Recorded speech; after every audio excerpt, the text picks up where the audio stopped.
Welcome to Static Talks. I'm your host, Dave Long, founder and president of StaticWorks. We make static control flooring.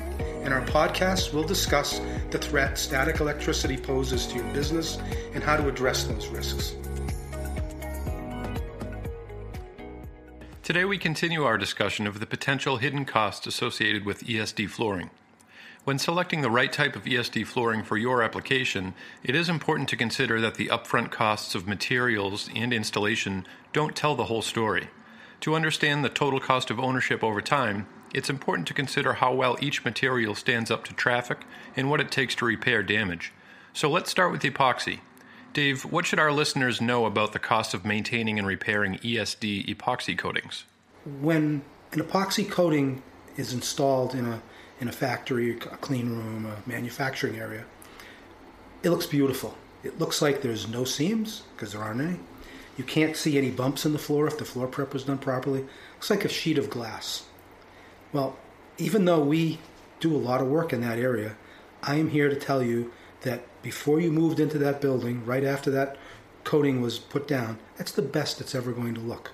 You're going to use that floor and you're going to abuse it. When your movers bring in your equipment, it's not their floor. When they leave, they get paid for setting up new machines. They're going to scratch the floor. They're going to scratch it in ways that are going to require you as an owner to repair that floor or look at something that's extremely unsightly. So if you've ever watched an epoxy floor go in to begin with, someone pours out of a bucket a 2-part catalyst-driven chemical on the floor, and after they pour a stream of material on it, they move it around with squeegees and then they back roll it with a roller, and it looks perfect. When you repair a floor, now you're talking about cutting a small area, call it 2 inches by 6 inches, removing the coating from that small area, and then with tools trying to blend in the same chemicals that were used to begin with. It's going to look like a blemish. I mean, it would almost be like wearing a suit that because you spilled something on it, you had a tailor find a piece of fabric somewhere in the suit and actually sew it into the area where the problem is. You might as well have gone in with the stain. It probably would have looked better. So when you're repairing an epoxy floor, you've got to be prepared to cut the material all the way back to the concrete. And then if it's a 1 coating or a 2 coating or a 3 coating system, now you're talking about putting something down on the floor that's going to take a little bit of time to cure, which means you're going to have to sequester that area from traffic. After that first coat is done, you're probably going to want to sand it, put a second coat down, if that's what the system calls for. And a lot of these systems require 3 coats. And by the time you're done, you've got something that isn't exactly the same elevation as the rest of the floor. So that's a consideration when you're looking at durability, because you will scratch epoxy floors. And to some extent, all coatings, particularly if they have kind of a deep, rich color like a blue, green, red, they will tend to dull out over the course of time just from the lights in the room. So if you're thinking that epoxy is going to give you that same shine as it did the day you moved in, it's not. The day you moved in is the best it's ever going to look. However, on the flip side, the maintenance of epoxy is minimal. Soap and water, you can use one of these ride-on maintenance machines like Tennant makes. You can buff the floor with a high-speed buffer to remove any kind of soiling from the floor. In many cases, people who use these floors do nothing but damp mop them, and it'll always look clean.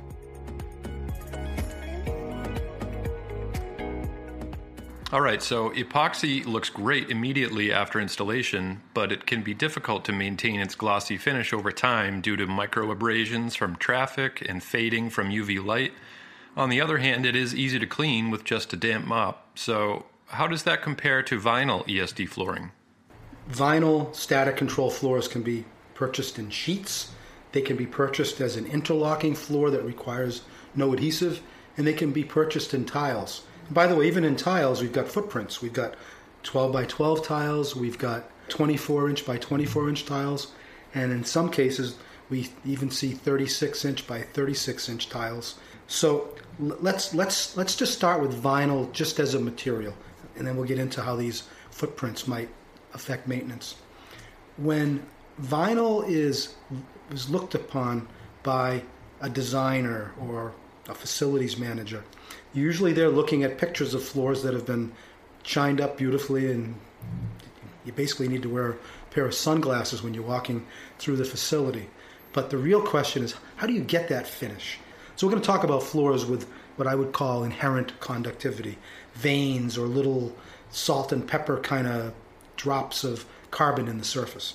So these floors have the ability to take a static charge through the thickness of the floor and bring it down to a conductive adhesive.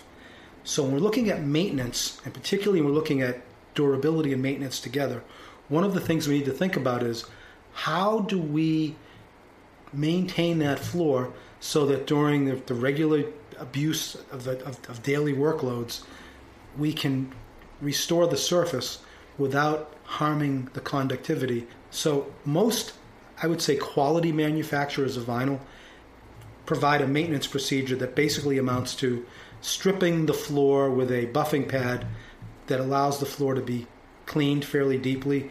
In the process, it makes the floor dull, and then restoring the shine to it either by high-speed buffing the floor, and there's a term for that called burnishing, which basically means you're melting the surface of the tile at the same time as you're circulating the material that you're melting around the tile, and you will end up with a very shiny ESD tile if you burnish the floor. A couple of problems with burnishing is, one, you can burn the floor. So if you go too fast or you stay in one spot for too long, you burn the floor. But additionally, burnishing is a very labor-intensive process. So let's talk about repair for a second. So I mentioned the different footprints of tiles. So we have 1x1 tiles, we have 2x2, we have 3x3. When you repair a tile, whatever the size of that tile is, that's how much tile you're going to pull up off the floor. So if you're building a factory where there's going to be a lot of traffic and a lot of potential damage to the floor, I always tell people, use 12-inch by 12-inch tiles. If you have to do a repair, you're replacing 1 square foot. If you've got a tile that's 36 by 36 and someone burns it with a forklift because they decide they want to have fun and pop a wheelie, or a pallet is pulled into the building, has a nail hanging out of it, and the person moving that pallet isn't paying attention, you're destroying 9 square feet of tile at a time. So 1x1s are the most economic investment you can have. What should our listeners know about maintaining and repairing ESD carpet tiles over time? So when we decided to really look carefully at how can we help people use ESD carpet in almost any application, we finally came to the conclusion we've got to design a type of carpet that allows for no sort of recognition of where one tile begins and one ends, and also get rid of this whole idea that a monolithic look of solid colors is even something that should be entertained. So fortunately for us, we linked up with a company that created a concept that it's called a random non-directional pattern. And by random non-directional, what I'm actually talking about is that every tile has the same colors and sort of the same representative pattern, but no two tiles look alike. So random non-directional tiles are tiles that have no directionality, and if you've chosen the right type of random non-directional pattern, over years you can't tell where chairs have started to wear points on a tile, because from day one that tile had gradations of color in it. So what I'm actually talking about here is choosing a product that you might say is pre-distressed but looks really nice. So when you actually exert distress on that tile, you can't tell the difference. What that also means is when you go back to repair a tile or remove one, when you put a new tile in its place, you can't tell that that new tile is actually abutting older tiles. So in this particular case, I'm talking about making a selection in advance that allows you to extend the life of the product because you don't see wear patterns. So when you're looking at maintenance and repair, one of the things you want to think about is, if I don't have to replace tiles for various reasons, I make my operation more efficient. If my tiles hide wear and tear better than some other design, that means instead of replacing a floor in, call it 9 years, I can do it in 13 years. These are considerations that never get talked about in architectural meetings. And the reason they don't is you can't know about these problems until you go in and you actually talk to the dispatchers. And I've spent enough time at conventions and trade shows talking to these people, and they'll tell me, that's great. What we really care about is something that won't interrupt our operation if we go to repair it, and something that will last a long time and still look nice. So some yarn systems are what are called mergeable. And what that means is that whether that carpet tile was manufactured in 2010 or 2018, if you buy a random non-directional product and you also buy one that has what they call mergeable die lots, that means that if you decide to expand your operation 6 years from now, you'll be able to do it with new product that you didn't already buy, that you didn't already have in inventory, that'll look very similar, if not identical, to what you already have. You don't need to plan too far in the future if you've planned properly at the time when you did the specification. So when using random non-directional designs and mergeable die lots with pressure-sensitive adhesive, carpet tiles can be easily replaced, resulting in a seamless look that requires no operational downtime. Can you tell us next about rubber ESD flooring? Rubber is as durable as any of the potential ESD floors you would choose. It's a very attractive surface. It's a non-slip surface. It requires very little maintenance. I would put it on a par with epoxy. But if it's not installed properly, it doesn't stand up to traffic. It has a natural coefficient of friction that allows a variety of shoes and whatever else might be worn to be walked on with those types of shoes where people aren't going to slip. Rubber also has a higher slip resistance wet than dry. So from an ergonomic perspective, it's a great defense against slip and falls. It's just a little bit more forgiving than vinyl. The other thing you have to remember about rubber is it attenuates sound better than hard surfaces. What is a typical maintenance routine for rubber flooring? So most of the time you're talking about sweeping and mopping, but if you want to put a little bit of shine on rubber, you can actually do it with the right type of buffing pads with nothing other than water. And if a rubber floor becomes damaged, how can it be repaired? Okay, so it all comes down to what type of adhesive was used and what the repair entails. So let's start with an easy one. There are a couple of tiles that were not installed properly that over time, the adhesion, because they were only partially adhered, broke down and the tiles have bubbles in them. So those tiles get pulled up. In most cases, a repair would amount to scraping up any old adhesive, abutting the perimeter of the surrounding tiles, making sure that you've got all the adhesive off so it's nice and clean, you're back down to the original surface, putting down new adhesive and putting the rubber down. Now that new adhesive is either going to be an epoxy adhesive or a conductive acrylic adhesive. Both of those adhesives cannot be walked on for a certain period of time. So if you do have to do a repair, you're probably looking at a minimum of not being able to walk on that area for probably 24 to 48 hours, depending on a number of circumstances.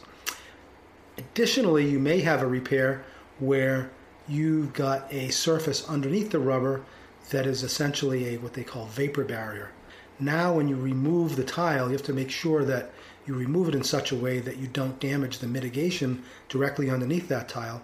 Otherwise, you can do a perfect repair only to discover that tile is bubbling up because you compromised the vapor barrier. Rubber can be made now, conductive rubber, in sheet form with an adhesive already applied to the back of it. What that allows you to do is to install that type of rubber directly over concrete that's smooth and flat, but not have to do what they call mitigation if that concrete has water in it. With these types of self-adhesion systems, you don't have to worry about that anymore because these adhesives that are used on the back of self-adhesion rubber, they can't be attacked by water. So let's assume we've got a sheet that's on the floor that's 4 feet by 40 feet, and we damage an area that's 3 square inches. We can literally go to a roll of material that wasn't used for the original job, same batch, cut a small piece off from that roll, bring it over to the spot where the repair needs to take place, and kind of like repairing wallpaper, press it down. You could even, if it's the self-adhesive rubber, you could even peel the back off. Stick it to the spot where the damage is double cut. So in other words, cut through the thickness of the rubber that's going to be used to fix the damaged area, but cut all the way through the rubber that was already adhered, and then pull up two pieces. And suppose it's shaped like a triangle. They're going to be identical triangles. Take the damaged triangle and throw it away. Take the piece that was on top and very carefully just press it into the spot where it was left open by the need to pull up the damaged area. So you're filling the void with a new piece. That's the best way to do a repair. And because you're using a material, in this case, that already has the adhesive on the back of it, you're not going to have a change in thickness. One of the problems with a lot of repairs of floors is people don't scrape on enough of the old adhesive off. So when they put the repair piece in, the height's different. And it's different by, maybe a 64th of an inch.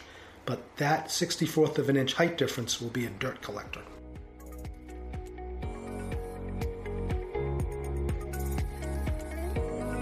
We hope you learned something today. If you have questions about the podcast, give us a call at 617-923-2000. Even though we specialize in solving problems with flooring, if you have a question about static discharge, how to install a floor, how to test the floor, we'll be glad to help you. Thanks for listening.